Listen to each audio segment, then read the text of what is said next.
Es waren Kinder, es waren Jugendliche, die eigentlich an diesem Abend Spaß haben wollten.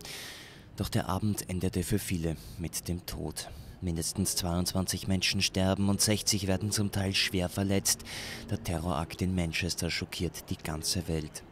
Der Täter hatte es explizit auf die Schwächsten der Gesellschaft abgesehen, auf die Kinder. Binnen Minuten waren die sozialen Netzwerke voll mit Fotos der Vermissten.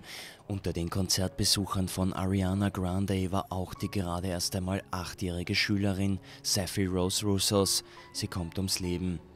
Mit ihrem Konzert waren ihre ältere Schwester Ashley und ihre Mutter Lisa, die beide verletzt werden. Die Nachricht von ihrem Tod hat uns gebrochen, erklärt der Schuldirektor von Saffy. Ein weiteres Todesopfer, die erst 18-jährige Georgina Callender, die Grande bereits persönlich getroffen hat und einen Tag vor dem Konzert noch aufgeregt twittert: „Ich bin so aufgeregt, dich zu sehen." Die Britin Charlotte Campbell verliert ihre 15-jährige Tochter Olivia.